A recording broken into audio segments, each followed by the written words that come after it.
Aralin 6, Banal na Misa. Kahulugan at halaga. Noong nakaraan, nalaman natin na sa pamamagitan ng mga biyaya ng Espiritu Santo, pinalalago niya ang ating mga kakayanan upang mabuhay tayo bilang tunay na Kristiyano. Natatandaan mo pa ba ang kwento ng dalawang santo na ating binasa noong nakaraan?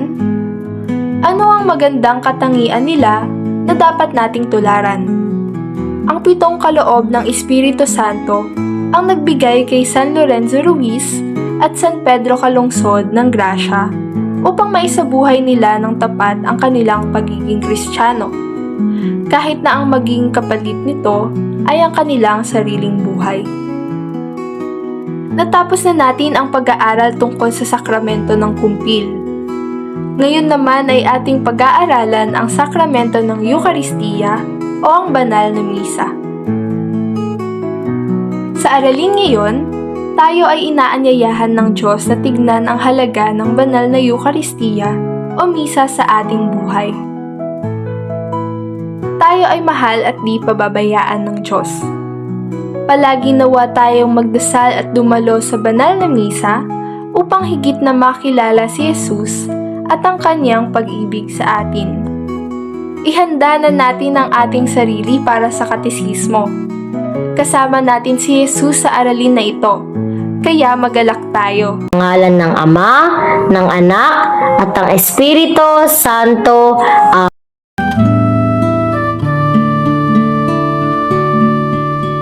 Ikaw, Jesus, ang tinapay ng buhay binaspasan, hinatid, inialay.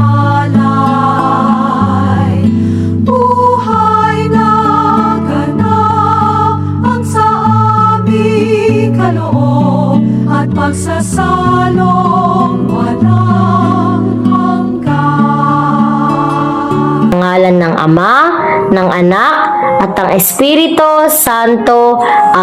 Ngayon ay sisimulan na natin ang pag-aaral tungkol sa banal na Eucharistia o misa. Handa ka na ba? Ang banal na Eucharistia ay isa sa 7 ritual na sakramento.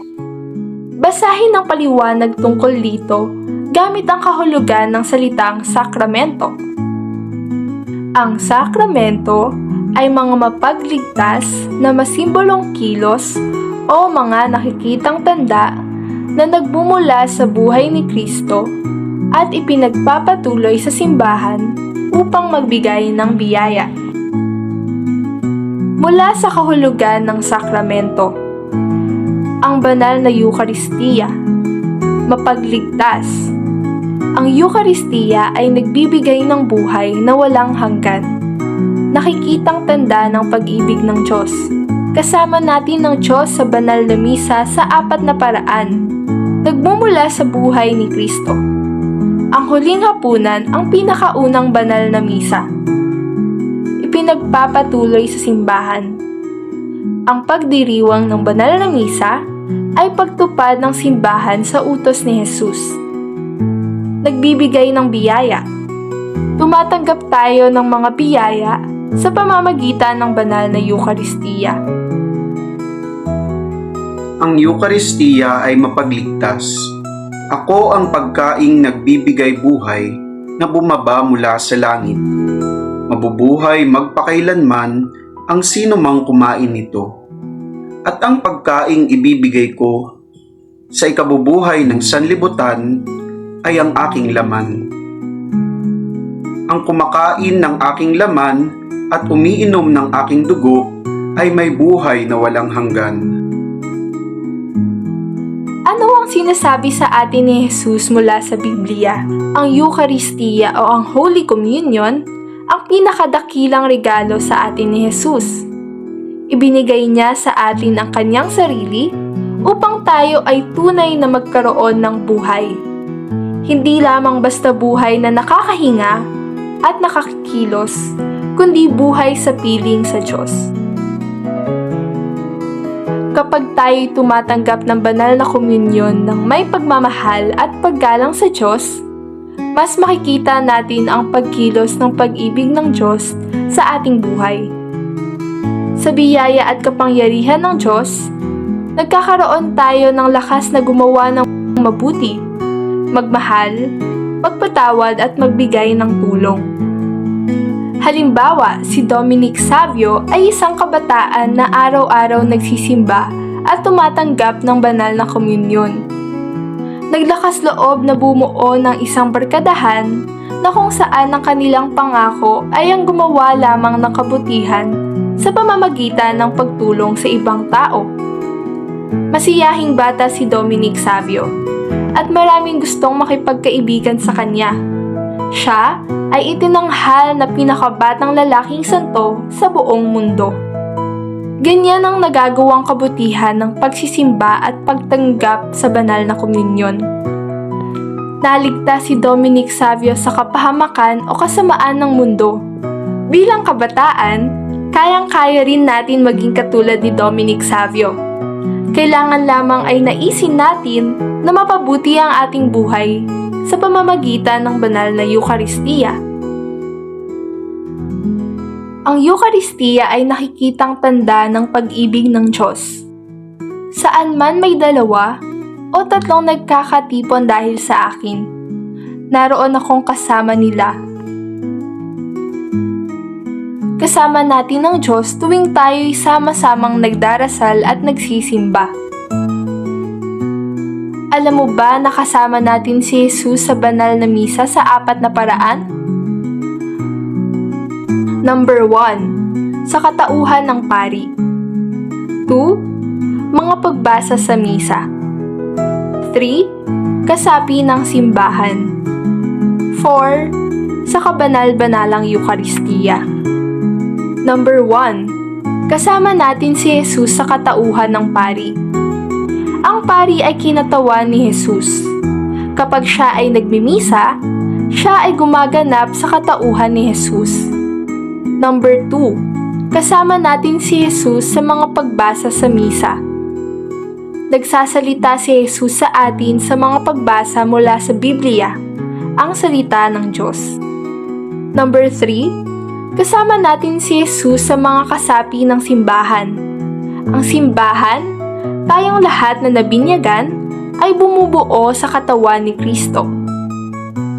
Number 4.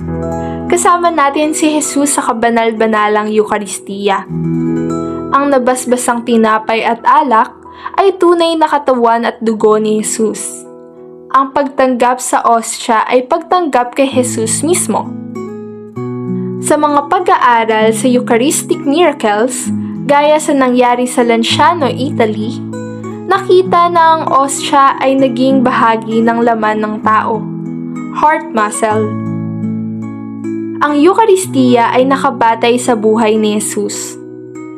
Noong huling hapunan, ay kumuha siya ng tinapay at nagpasalamat sa Diyos.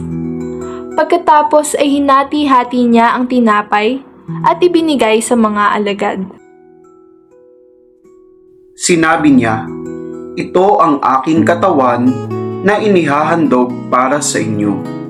Gawin ninyo ito bilang pag-alala sa akin." Gayon din naman, ibinigay niya sa kanila ang kopa pagkatapos maghapunan at sinabi, "Ito ang bagong kasunduan na ginawa ng Diyos sa kanyang bayan. Ang kasunduang ito ay pinag-tibay ng aking dugo na mabubuhos alang-alang sa inyo." Panoorin natin ngayon ang isang video clip tungkol sa huling hapunan ni Jesus. Masamang ko ang makasalo ko kayo bago ako maghirap. Tandaan nyo, hindi ako kakain ito hanggang hindi ito mabibigyang kaganapan sa kaharian ng Diyos.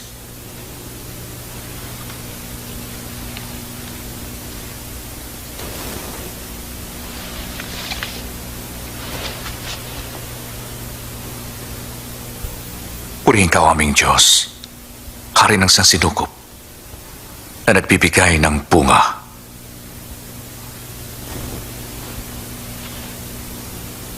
Kunin niyo ito at pagkati-hatian. Makinig kayo. Di ako muling iinom ng katas ng ubas hanggang hindi dumarating ang kaharian ng Diyos.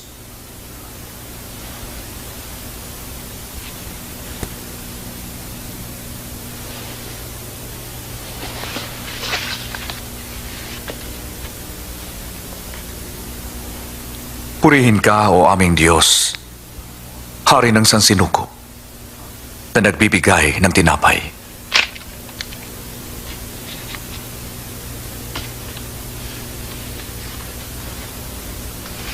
Ito ang aking katawan na ibinibigay sa inyo. Gawin niyo ito bilang pag-alaala sa akin.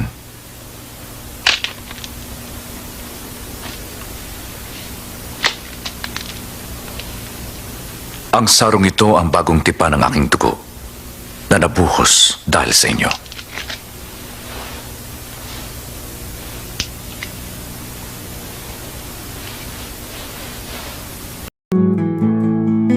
Alam mo ba, ang pinakaunang Eucharistia ay naganap noong huling hapunan. Sa hapunang ito, kasama ni Jesus ang kanyang mga kaibigan bago siya ipinapatay. Ang Eucharistia ay ipinagpapatuloy ng simbahan. Gawin ninyo ito bilang pag-alala sa akin. Bilang mga kapatid at kaibigan ni Jesus, ipinagpatuloy natin ang pagdiriwang ng huling hapunan dahil ito ay mahalagang bilin sa atin ni Jesus.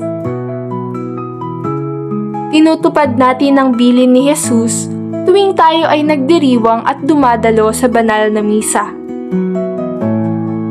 Ang Eucharistia ay nagbibigay ng biyaya.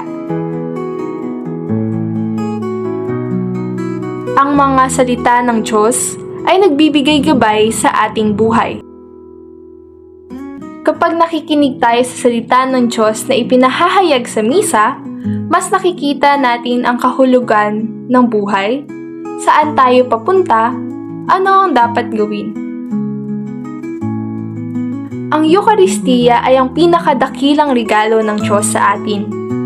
Ibinibigay niya sa atin ang kanyang sarili upang tayo ay tunay na magkaroon ng buhay. Ito ay tanda ng kanyang pag-ibig para sa atin. Paano naman natin maipapakita ang ating pagmamahal kay Jesus? Gumawa ng finger heart kung ang pangungusap ay nagpapakita ng pagmamahal kay Jesus.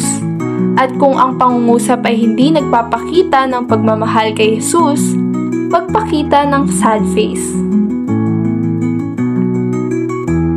Number 1. Magsisimba ako tuwing araw ng linggo.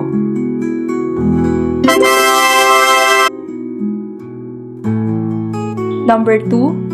Makikinig ako sa mga pagbasa at humilya ng pari kapag ako ay nagsisimba. Number 3. Ako ay uuwi na kaagad pagkatapos tumanggap ng komunyon.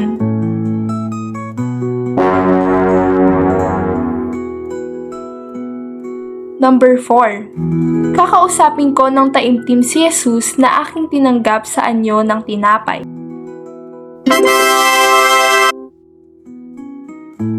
Number 5. Magbabasa ako ng buhay ng mga santo at hihilingin na matularan ko ang kanilang pagmamahal kay Jesus sa banal na Eucharistia.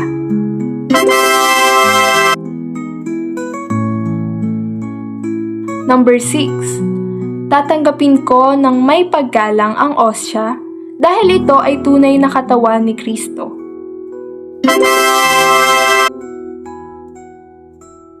Number 7. Makikipagdaldalan ako sa aking katabi sa simbahan kahit na alam kong may ibang nagdarasal.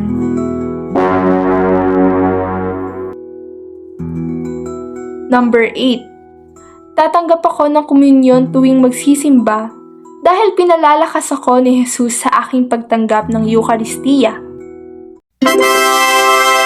Ngalan ng Ama, ng Anak, at ng Espiritu Santo. Mahal naming Panginoon, maraming salamat sa biyaya ng Eucharistia. Salamat at ninais mo na kami ay palakasin sa pamamagitan ng mga kaloob ng tinapay ng buhay. Panginoon, tulungan mo kaming pahalagahan at mahalin ka sa banal na misa. Amen. Ngalan ng Ama, ng Anak, at ng Espiritu Santo.